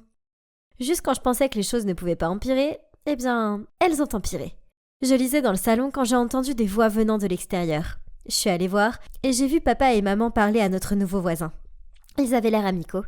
Puis Séverine est apparue et a dit en souriant « Faire connaissance avec le voisin, c'est ça, maman ?» Maman s'est empressée de dire « Séverine, voici Thomas, mon ancien camarade de classe et notre nouveau voisin. Le monde n'est pas si petit. Donc, tu as le même âge que maman? Waouh, t'en as pas l'air. Attends, tu n'as pas dit que tu avais le béguin pour un certain Thomas? Je vois pourquoi. C'est juste dommage que tu te sois précipité pour te remarier, n'est-ce pas? Maman et Thomas se sont lancés des regards gênés, tandis que papa serrait les dents. Oh oh, il n'avait pas l'air heureux. Ravi de te revoir, Thomas, a marmonné maman avant de tirer papa et Séverine à l'intérieur. Derrière les portes fermées, elle a froncé les sourcils à Séverine. Mais elle a juste haussé les épaules et est partie. Ça a dû trotter dans la tête de papa. Parce que ce soir-là, je l'ai entendu interroger maman. Pourquoi tu ne m'as jamais parlé de ce Thomas avant? Chérie, c'était juste un petit coup de cœur quand j'étais adolescente. T'as bien compris? Oui, bien sûr. Papa s'est gratté la tête. Maintenant, j'étais coincée au milieu de toute cette tension. Et c'était Séverine qui remuait encore le couteau dans la plaie. Puis quelques jours plus tard, papa est rentré du travail et a immédiatement commencé à paniquer. La banque a appelé. Apparemment, j'ai dépensé une énorme somme d'argent dans un magasin de montres. C'était toi? Maman a secoué la tête. Je ne savais rien non plus. Puis Séverine a pris la parole. En parlant d'acheter des trucs, je dois trouver quelque chose pour l'anniversaire de Thomas. Je veux dire, il nous a tous invités, alors ce serait impoli de ne pas le faire. Oh oh, je sais que maman n'avait pas encore dit à papa que Thomas avait invité toute la famille à sa fête.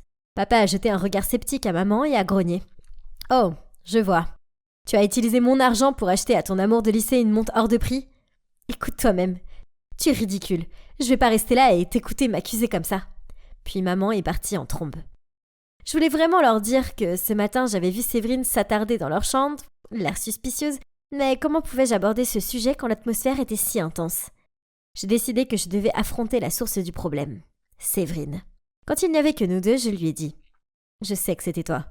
Je t'ai vu fouiller dans les trucs de maman. Elle a juste haussé les épaules et a répondu. Petite Anna, tu sembles être encore plus intelligente que tu en as l'air. Oui, je l'ai fait. Et alors? Pourquoi es-tu si cruelle? Maman et papa pourraient se séparer à cause de toi. À mon grand étonnement, elle a souri en disant « Eh bien, c'est ça mon plan. Pourquoi tu pourrais jouer aux familles heureuses alors que je suis coincée ici sans mon père ?»« Quoi? Comment est-ce qu'elle peut être aussi égoïste? Je pouvais plus retenir ma frustration. Comment tu peux faire ça à maman? Je te laisserai pas t'en tirer comme ça. » C'est vrai? Et qu'est-ce qu'une souris silencieuse comme toi va faire à ce sujet? Puis, elle m'a bousculée et est partie. Je sais que je dois le dire à maman. Mais ça signifiait lui briser le cœur. J'allais le faire.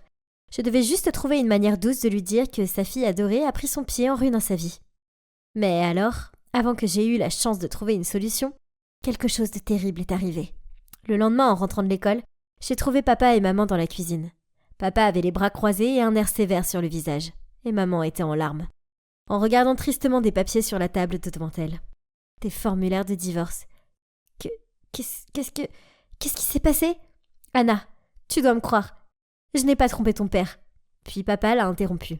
Arrête de mentir, je peux le voir de mes propres yeux. Puis il a fait claquer la pile de photos sur la table. Sur les photos, maman embrassait Thomas dans un café. Hein? Ça n'avait aucun sens. Je ne comprends pas. Je n'ai pas rencontré Thomas hier.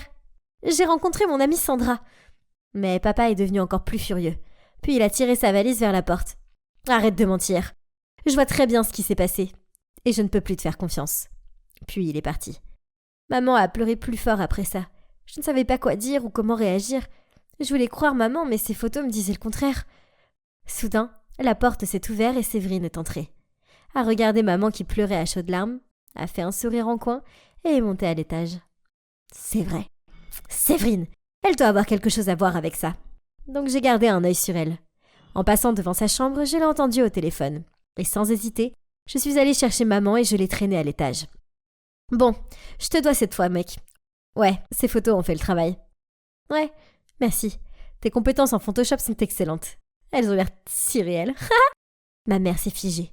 Une seconde plus tard, elle a poussé la porte, puis elle a regardé Séverine et a murmuré le mot « Pourquoi ?» Séverine a éclaté de rire. Puis elle a haussé les épaules et a répondu « C'est une vengeance pour l'avoir aimé. » Elle m'a montré du doigt. « Plus que tu ne m'aimes. Je veux que vous souffriez tous pour avoir vécu heureux ensemble. Pourquoi elle vous a tous les deux alors que moi je n'ai rien ?» Furieuse, maman a giflé Séverine et s'est écriée « J'ai honte de toi et je veux que tu partes tout de suite. » Séverine a serré son visage et a répondu en grognant « Avec plaisir, je déteste cet endroit de toute façon. » Puis, elle a quitté la pièce en claquant la porte derrière elle. J'ai pris maman dans mes bras et on s'est mis à pleurer. Ma famille heureuse avait été détruite. Et tout ça parce que ma sœur était jalouse et pensait que maman m'aimait plus. C'était complètement absurde. Plus tard dans la soirée, maman a reçu un appel de l'hôpital. Le visage de maman s'est effondré quand elle m'a dit que Séverine avait eu un accident de voiture. Nous nous sommes précipités à l'hôpital et le médecin nous a dit que Séverine devait être opérée en urgence. Mais comme elle avait perdu beaucoup de sang, elle avait besoin d'un don de sang. Le problème, c'est qu'elle a un groupe sanguin rare. Mais heureusement, maman a le même. Alors sans aucune hésitation, elle a dit au médecin de prendre autant de sang que Séverine en avait besoin pour la sauver. Après le don de sang, maman n'a pas récupéré aussi vite que prévu. Au contraire, elle est devenue faible et a eu besoin de faire des soins médicaux. Donc maintenant, Séverine était dans la salle d'opération et maman était dans l'unité de soins intensifs. C'était terrifiant. Et si je les perdais toutes les deux? J'ai appelé papa et je lui ai raconté ce qui s'était passé. Et il s'est immédiatement précipité à l'hôpital. L'attente a été angoissante.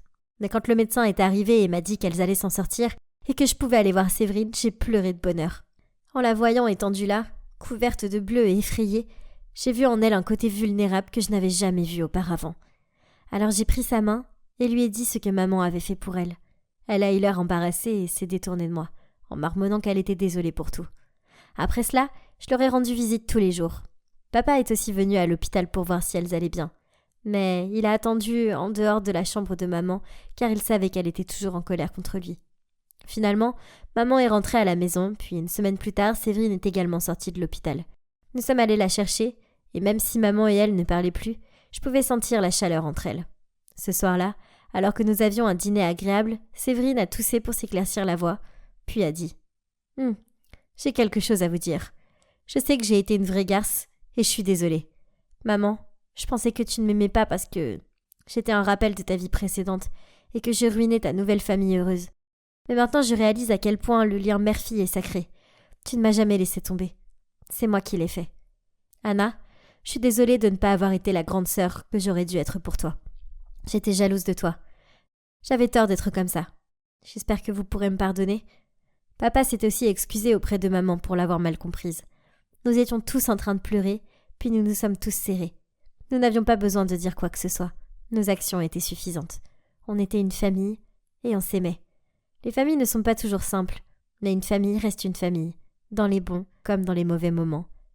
Et elle en vaut toujours la peine, même si elle peut être complètement agaçante de temps en temps. Croyez-moi, je sais tout maintenant. C'était un jour d'école ordinaire et je rangeais mon casier quand soudain j'ai entendu des chuchotements et remarqué que tout le monde regardait quelque chose.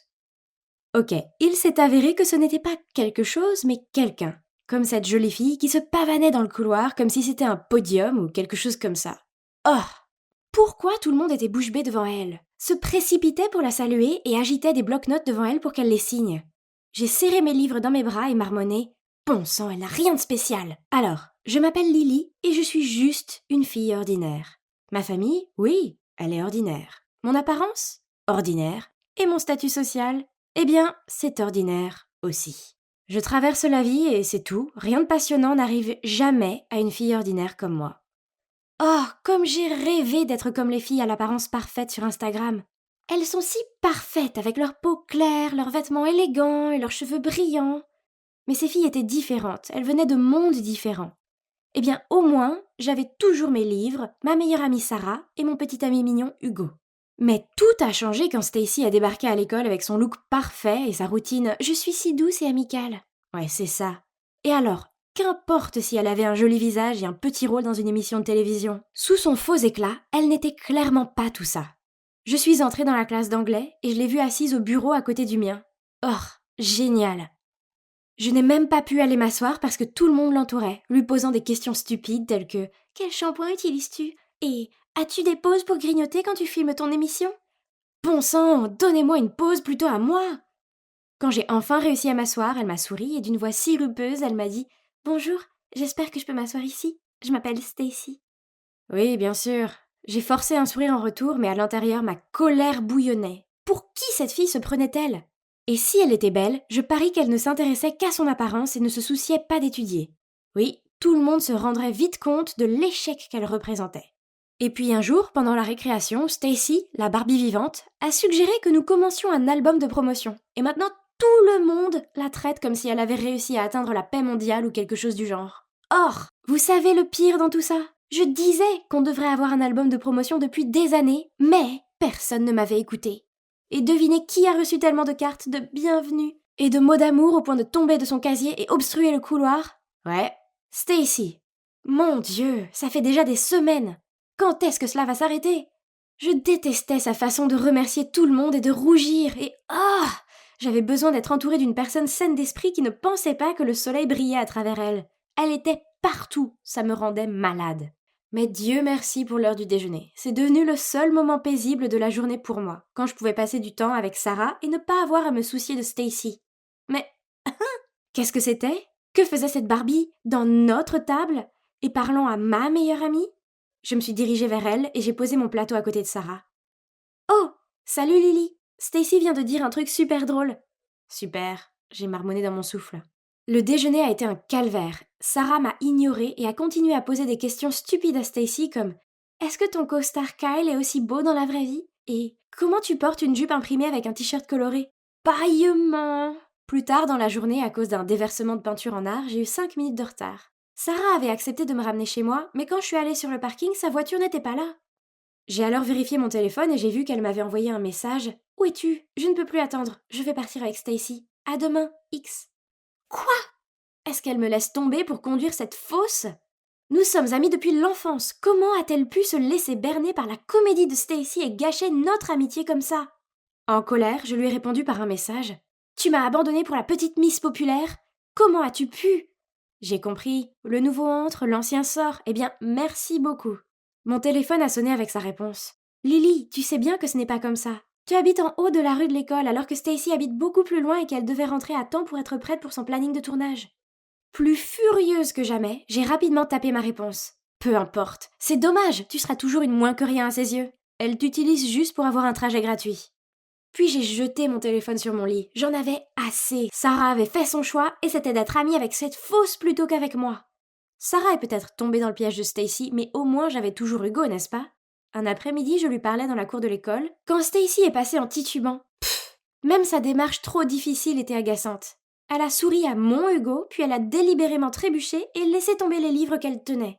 J'ai attrapé le bras de Hugo pour l'empêcher d'aller vers elle, mais il s'est libéré de ma prise et a allé vers elle quand même. Je l'ai regardé l'aider à ramasser ses livres, elle a rougi et glissé un « merci ».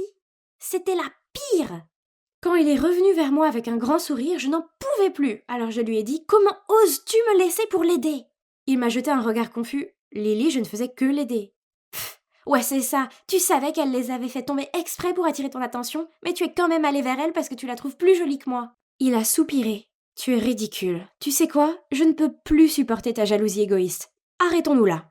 C'est fini. » Puis il est parti. Je suis restée là, à le regarder, m'attendant à ce qu'il se calme et revienne, mais il ne l'a pas fait. Tout était de la faute de Stacy, elle avait volé ma meilleure amie et mon petit ami. Ça suffit, il était temps de lui montrer qu'elle n'était pas si parfaite après tout. J'ai parcouru ses pages de médias sociaux pour trouver des idées, et il est vite devenu évident qu'elle adore les garçons aux abdominaux musclés qui conduisent des motos. Comme c'est prévisible. J'ai découvert ce site web où je pouvais engager un garçon pour jouer avec son cœur, puis la larguer. Il était temps qu'elle apprenne à quel point c'était nul de se sentir indésirable et sans valeur. Ha! J'ai trouvé le mec parfait, Martin. Il avait 19 ans, il était accro à la gym, et il avait une moto. Ouah, il était cher, mais ça en valait la peine, non? Je me suis arrangée pour le rencontrer dans le café du coin, et bon sang, il était encore plus beau en vrai. J'ai souhaité utiliser cet argent pour qu'il devienne mien.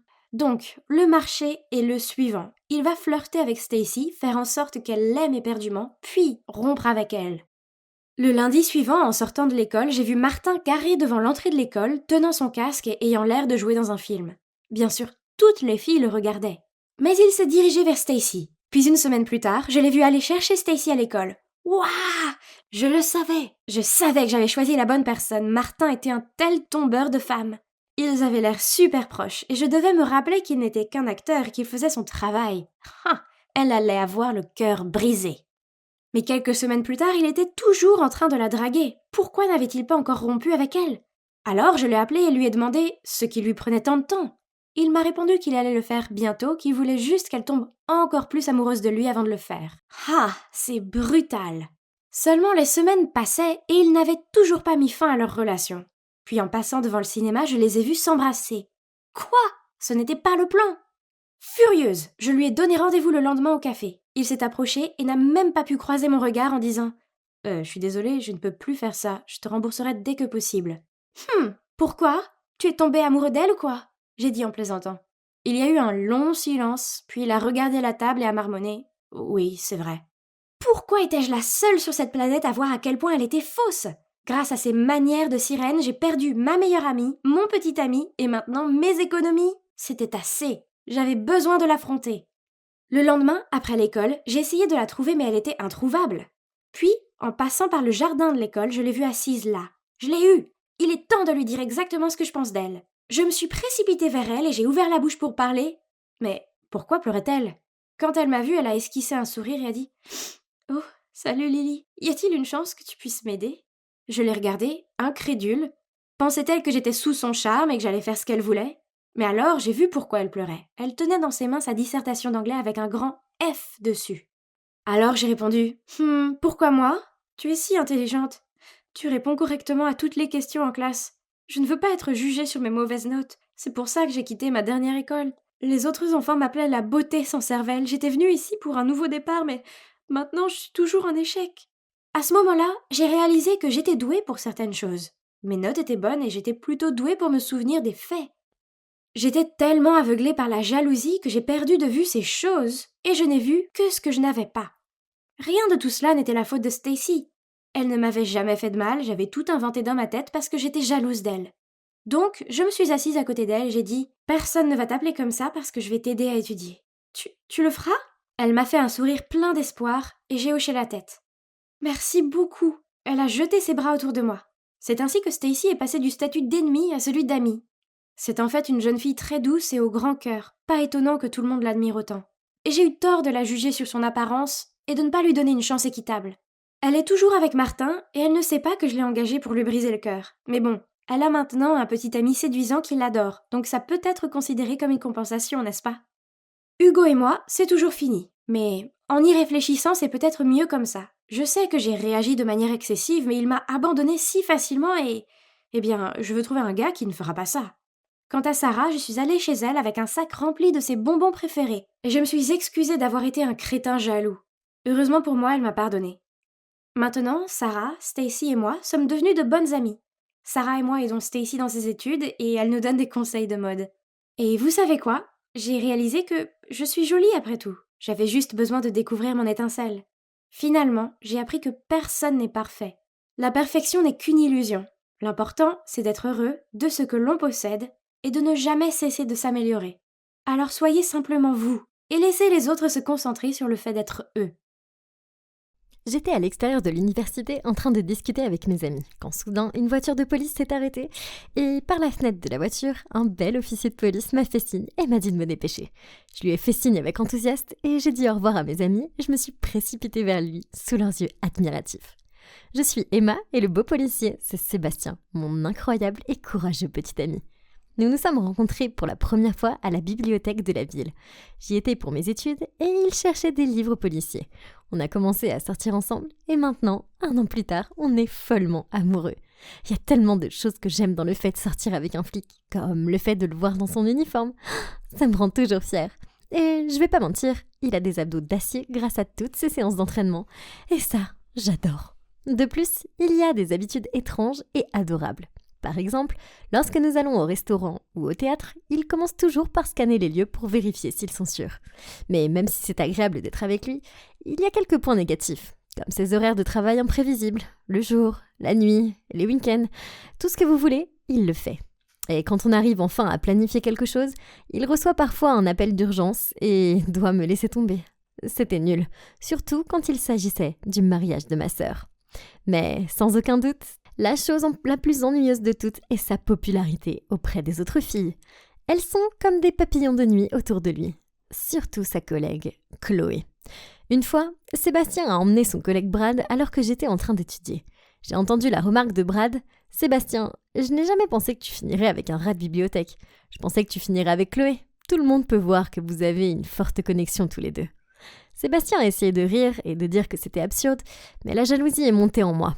Au moment où Brad est parti, j'étais vraiment bouleversée. Alors, j'ai emballé mes livres et je suis partie. Il m'a arrêtée et m'a demandé ce qui n'allait pas. Faisant de mon mieux pour ne pas pleurer, j'ai lâché. « Pourquoi tu n'es pas avec Chloé ? Tu passes tout ton temps avec elle. » Il a secoué la tête, a souri, puis a dit « Ignore Brad, c'est un plaisantin. » Et oui, je passe du temps avec Chloé, je travaille avec elle, mais c'est toi que j'aime, et tout le monde le sait. En fait, pourquoi tu n'emménages pas avec moi ? Comme ça, on pourrait passer plus de temps ensemble. Ma tristesse a vite été remplacée par le bonheur et j'ai sauté dans ses bras en criant « Vraiment ? Ah oui, bien sûr !» J'étais tellement contente. J'ai emménagé quelques semaines plus tard. Et au début, vivre avec Sébastien était la meilleure chose qui soit. Mais au fil du temps, il y a eu des petites choses qui ont commencé à me tracasser. Par exemple, un jour, je discutais avec le nouveau voisin lorsque Sébastien est arrivé à la maison et a exigé d'une voix glaciale que je rentre à l'intérieur. Puis, il m'a dit sévèrement de ne jamais parler aux inconnus. Mais voyons, je suis une fille naturellement bavarde et amicale qui aime parler aux gens et se faire de nouveaux amis. Je ne sais pas, je suppose que j'ai réagi de façon excessive. Je veux dire, il ne faisait que veiller sur moi, n'est-ce pas ? Mais son besoin de contrôle a empiré quand, une fois, je me suis organisée pour rencontrer mes amis en ville. Sébastien devait venir aussi, mais il a eu un appel de dernière minute pour le travail et il n'a pas pu.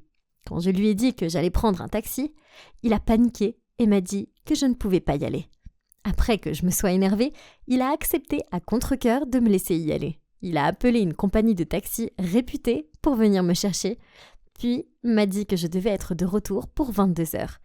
Mais après quelques verres, j'ai perdu toute notion du temps. Je m'amusais trop. Je dansais avec mon ami lorsque Sébastien est entré en trombe, m'a attrapé le bras et m'a tiré hors de là. Tout le monde nous regardait. Ce qui n'a pas aidé car il portait son uniforme de policier. J'ai même entendu un homme crier « C'est toujours ceux qui ont l'air innocents !» N'est-ce pas ? C'était si embarrassant. À la maison, je suis restée assise à faire la tête pendant qu'il me prenait un verre d'eau. Quand il a essayé de me le passer, je me suis levée d'un bond et je lui ai crié « Tu es ridicule !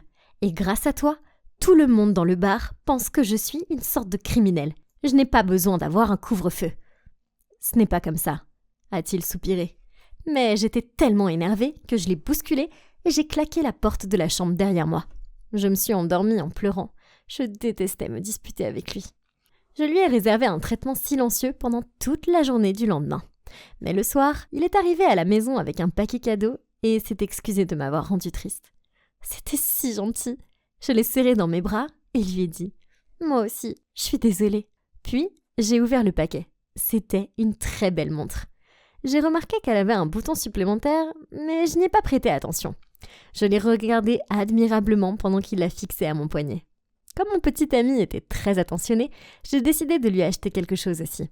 Le lendemain, après les cours, je suis allée au centre commercial. Soudain, Sébastien m'a appelée et m'a demandé où j'étais. Je voulais que le cadeau soit une surprise. Alors, je lui ai dit que j'étais à la maison. De travers, il a dit « Emma, ne me mens pas, je sais que tu es au centre commercial de High Bill. Rentre à la maison tout de suite. » Hein ? Comment il savait ça ? J'ai abandonné l'idée de trouver un cadeau et je suis rentrée à la maison. Quand il est revenu, je lui ai demandé comment il savait où j'étais et je l'ai vu jeter un bref coup d'œil à ma montre. Puis, il a admis qu'il l'avait équipée d'un GPS, mais que c'était seulement pour pouvoir me protéger. Quoi ? Je n'étais plus un enfant. Comment pouvait-il l'utiliser pour me suivre ? Nous avons eu une grosse dispute et je lui ai dit qu'il contrôlait tout et qu'il était fou et qu'il devait arrêter de me traiter comme une petite fille. Puis, je me suis enfermée dans ma chambre. Le lendemain, quand je me suis réveillée, Sébastien était parti au travail. J'étais tellement énervée que j'ai décidé d'aller faire un jogging pour me vider la tête. Évidemment, j'ai laissé la montre à la maison, ainsi que mon téléphone. À mon retour, j'étais sur le point de me diriger vers la douche lorsque j'ai entendu mon téléphone sonner. C'était Sébastien. Puis, j'ai remarqué que j'avais 50 appels manqués et une tonne de messages de sa part. Quoi ? Ça, c'était pas normal. Je n'étais partie qu'1 heure tout au plus.